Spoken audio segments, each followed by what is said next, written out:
புலம்பெயர்ந்தோருக்கான remote வாக்குப்பதிவு முறைக்கு அனைத்துக் கட்சி கூட்டத்தில் எதிர்க்கட்சிகள் எதிர்ப்பு தெரிவித்தன. இதனால் செயல்முறை விளக்கம் நடைபெறவில்லை. உள்நாட்டில் புலம்பெயர்ந்தோர் தாங்கள் வசிக்கும் மாநிலங்களிலிருந்தே தேர்தலில் வாக்களிக்க அனுமதிக்கும் ஒரு நடவடிக்கையாக புலம்பெயர்ந்த வாக்காளர்களுக்காக தொலைதூர மின்னணு வாக்குப்பதிவு இயந்திரத்தின் மாதிரியை தேர்தல் ஆணையம் உருவாக்கியுள்ளது. தேர்தல் ஆணையத்தால் நடத்தப்பட்ட இந்த அனைத்துக் கட்சி கூட்டத்தில் அங்கீகரிக்கப்பட்ட 7 தேசிய கட்சிகள் மற்றும் 58 மாநில கட்சிகளின் பிரதிநிதிகள் பங்கேற்றனர். திமுக சார்பில் நாடாளுமன்ற உறுப்பினர் வில்சன், காங்கிரஸ் கட்சியின் சார்பில் மூத்த தலைவர் திக்விஜய் சிங், இந்திய கம்யூனிஸ்ட் சார்பில் டி ராஜா, திரிணாமுல் காங்கிரஸ் சார்பில் மௌஹா மொய்த்ரா, பாஜக சார்பில் மத்திய அமைச்சர் பூபேந்திர யாதவ் உள்ளிட்டோர் பங்கேற்றனர். அதிமுக சார்பில் எடப்பாடி பழனிசாமி தரப்பில் யாரும் பங்கேற்கவில்லை. ஓ பன்னீர்செல்வம் தரப்பில் முன்னாள் சட்டமன்ற உறுப்பினர் சுப்பரத்தினம் மற்றும் வழக்கறிஞர் பிரகாஷ் பங்கேற்றனர். மல்டிபிள் ஓட்டர் ஐடிஸ் ஒருவேளை இருக்குமானால் அதை எப்படி இந்த ரிமோட் வோட்டிங் மிஷின் அறிமுகப்படுத்த பொழுது அவற்றையெல்லாம் கவனத்தில் கொண்டு அதில் முறையீடு இல்லாத அளவுக்கு அதை பராமரிக்க வேண்டும், அதை மெயின்டைன் பண்ணணும். சீர்திருத்தம் என்பது உள்ள லெவல் பிளேயிங் ஃபீல்டு செயல்படுத்தணும். ஆமா, பாதகம் இல்லாத அளவுக்கு எந்த முறையீட்டுக்கு வழிவகுக்காத அளவிற்கு சீர்திருத்தம் என்பது it should be in it's original sense, அது உண்மையானதாக இருக்க வேண்டும், பிராக்மேட்டிக்காக நடைமுறைக்கு ஏற்றக்கூடியதாக இருக்க வேண்டும். இந்தியா போன்ற மிகப்பெரிய ஜனநாயக நாட்டிற்கு ஒரு வலு சேர்க்க ஜனநாயகத்திற்கு வலு சேர்க்கக்கூடிய வகையில் இருக்க வேண்டும் என்ற கருத்தை நாங்கள் எடுத்து வைத்திருக்கிறோம். ரிமோட் வாக்குப்பதிவு தொடர்பான சந்தேகங்களை முதலில் தெளிவுபடுத்த வேண்டும் என தேர்தல் ஆணையத்திற்கு எதிர்க்கட்சிகள் கோரிக்கை வைத்தன. சந்தேகங்களை தீர்க்காமல் ரிமோட் வாக்குப்பதிவு இயந்திர செயல்முறை விளக்கத்திற்கு காங்கிரஸ் மற்றும் கம்யூனிஸ்ட் கட்சிகள் சார்பில் கடும் எதிர்ப்பு தெரிவிக்கப்பட்டது. இதனால் செய்முறை விளக்கம் ஒத்திவைக்கப்பட்டு கட்சிகள் சந்தேகங்களை முன்வைக்க தேர்தல் ஆணையர் ராஜீவ்குமார் அறிவுறுத்தினார். புலம்பெயர்ந்தவர்கள் யார் யார், எவ்வாறு அவர்கள் வகைப்படுத்தப்பட்டு கணக்கிடப்பட்டுள்ளனர் என்பவை உள்ளிட்ட சந்தேகங்களை முதலில் தேர்தல் ஆணையம் தெளிவுபடுத்த வேண்டும் என்றும் அதன் பின்னர் தங்கள் கருத்துக்களை தெரிவிப்பதாக எதிர்க்கட்சியினர் கூறினர். எதிர்க்கட்சிகளின் கோரிக்கையை ஏற்று அனைத்து கட்சிகள் சார்பில் கருத்துக்கள் முன்வைத்து எழுப்பப்பட்ட சந்தேகங்கள் மற்றும் கேள்விகளுக்கு தேர்தல் ஆணையம் பதிலளித்தது. பாஜக, பிஜு ஜனதா தளம் கட்சிகள் ரிமோட் வாக்குப்பதிவு முறைக்கு ஆதரவு தெரிவித்தன. கூட்டம் முடிந்ததும் செய்தியாளர்களிடம் பேசிய திமுக எம்பி வில்சன் கட்சிகளின் கடுமையான எதிர்ப்பால் செயல்முறை விளக்கம் நடைபெறவில்லை என தெரிவித்தார். மெயினா அவங்களுடைய என்னன்னா இந்த ஓட்டிங் மிஷின் இன்ட்ரோடியூஸ் பண்ணணும், அதுக்காக இந்த கூட்டத்தை அவங்க வச்சு இங்க ஒரு டெமான்ஸ்ட்ரேஷன் அது எப்படி செயல்படுது அப்படின்னு காட்டுவதற்காக தான் அவங்க எல்லா கட்சியினரும் அழைத்தார்கள். ஆனால் முதல்ல நான் எதிர்ப்பு தெரிவித்தேன். நீங்கள் ஃபர்ஸ்ட் ஆஃப் ஆல் டொமஸ்டிக் மைக்ரண்ட்னு சொல்கிறீங்க. அவங்கெல்லாம் யார், எத்தனை நாள் ஒருத்தர் வேற ஒரு மாநிலத்தில் பணி புரிஞ்சார்னா அது டொமஸ்டிக் மைக்ரண்ட்னு டெஃபினேஷனே இல்லை. இதெல்லாம் நீங்கள் ஃபஸ்ட்டு நீங்கள் டிசைட் பண்ணி அந்த மாதிரி டிஃபைன் பண்ண பிறகு தான் நாங்கள் எங்களுடைய கருத்துக்களை சொல்ல முடியும் அப்படின்னு சொல்லி எதிர்ப்பு தெரிவித்தோம். இந்நிலையில் ரிமோட் வாக்குப்பதிவு குறித்து எதிர்க்கட்சிகள் தெரிவிக்க வேண்டிய கருத்துக்களுக்கு கூடுதல் அவகாசம் அளிக்கப்பட்டுள்ளது. அரசியல் கட்சியினர் வரும் 31ஆம் தேதிக்குள் எழுத்துப்பூர்வமாக கருத்து தெரிவிக்க வேண்டும் என்று தேர்தல் ஆணையம் உத்தரவிட்டிருந்த நிலையில் கால அவகாசம் பிப்ரவரி 28ஆம் தேதி வரை நீட்டிக்கப்பட்டுள்ளது. ஒரே நாடு ஒரே தேர்தல் முறைக்கு எதிர்ப்பு தெரிவித்து சட்ட ஆணையத்துக்கு முதலமைச்சர் மு க ஸ்டாலின் கடிதம் எழுதியுள்ளார். நாடு முழுவதும் சட்டமன்ற தேர்தல் மற்றும் மக்களவைத் தேர்தலை ஒரே நேரத்தில் நடத்தும் வகையில் ஒரே நாடு ஒரே தேர்தல் முறையை நடைமுறைப்படுத்தும் முனைப்பில் மத்திய அரசு ஈடுபட்டுள்ளது. இது தொடர்பான பரிந்துரைகளை கேட்டு சட்ட ஆணையத்துக்கு மத்திய சட்டத்துறை கடிதம் அனுப்பியிருந்தது. இதனையடுத்து ஒரே நாடு ஒரே தேர்தல் தொடர்பாக கருத்து தெரிவிக்குமாறு அனைத்து அரசியல் கட்சிகளுக்கும் சட்ட ஆணையம் அண்மையில் கடிதம் அனுப்பியது. இந்நிலையில் ஒரே நாடு ஒரே தேர்தல் நடைமுறைக்கு திமுக சார்பில் எதிர்ப்பு தெரிவித்து அக்கட்சியின் தலைவரும் முதலமைச்சருமான மு க ஸ்டாலின் கடிதம் அனுப்பியுள்ளார். டெல்லியில் நடந்த ஆலோசனைக் கூட்டத்தில் திமுக எம்பி வில்சன் இந்த கடிதத்தை வழங்கினார்.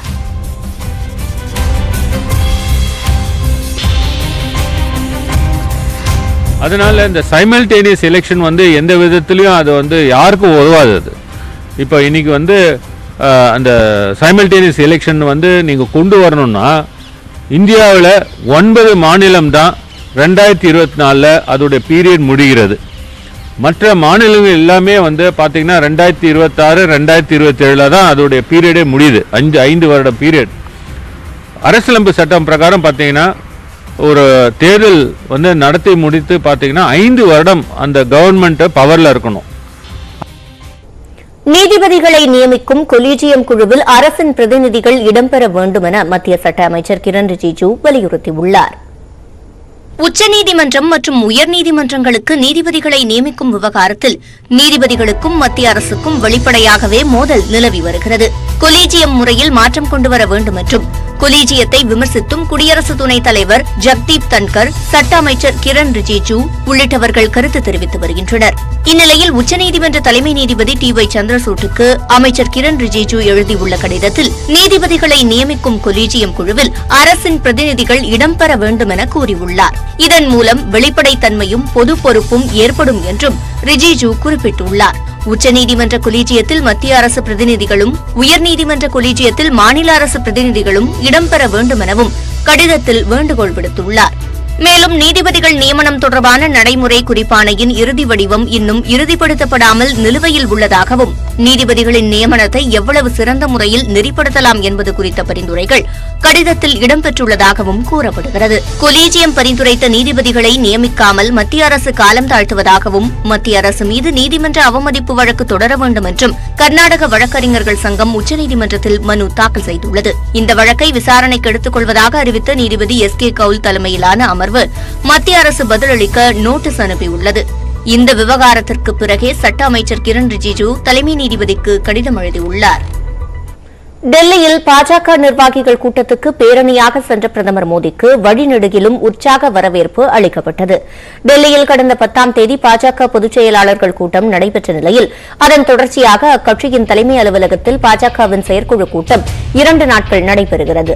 பாஜகவின் தேசிய தலைவர் JP நட்டா தலைமையில் நடைபெறும் இந்த கூட்டத்தின் முதல் நாளில் அனைத்து மாநில செயலாளர்கள், முக்கிய நிர்வாகிகள் கலந்து கொண்டனர். குஜராத் வெற்றிக்கு பிறகு நடைபெறும் இந்த கூட்டத்தில் எதிர்வரும் 9 சட்டமன்ற தேர்தல், மக்களவைத் தேர்தல் வெற்றி வியூகங்கள் குறித்து விவாதிக்கப்படும் என்று எதிர்பார்க்கப்படுகிறது.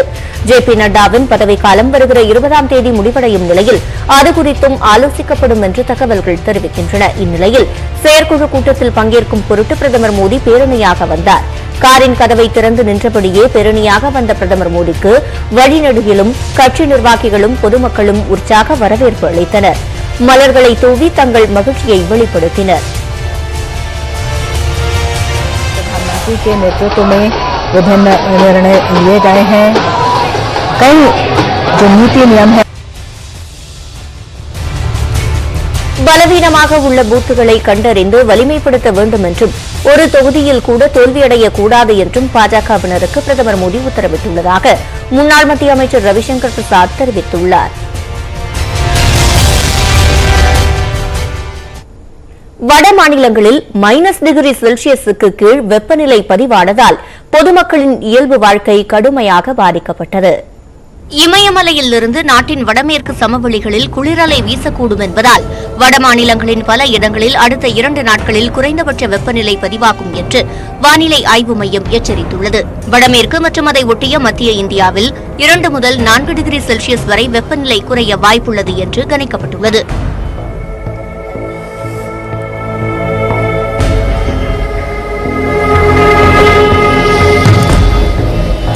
கடும் குளிர் காரணமாக உத்தரப்பிரதேசத்தின் கோரக்பூர், மீரட் உள்ளிட்ட மாவட்டங்களில் பள்ளிகளுக்கு விடுமுறை நீட்டிக்கப்பட்டுள்ளது.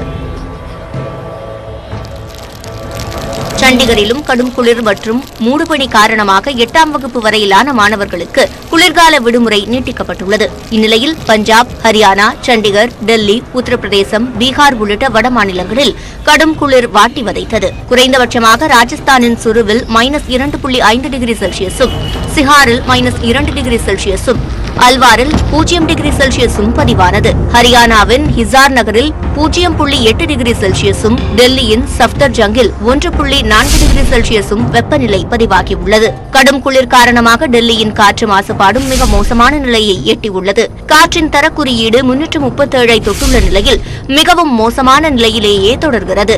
இந்நிலையில் டெல்லியில் நிலவும் மோசமான காற்று மாசை கண்டித்து பாஜக MLA-க்கள் ஆக்ஸிஜன் மாஸ்க் அணிந்து சிலிண்டருடன் சட்டப்பேரவைக்கு வந்தனர்.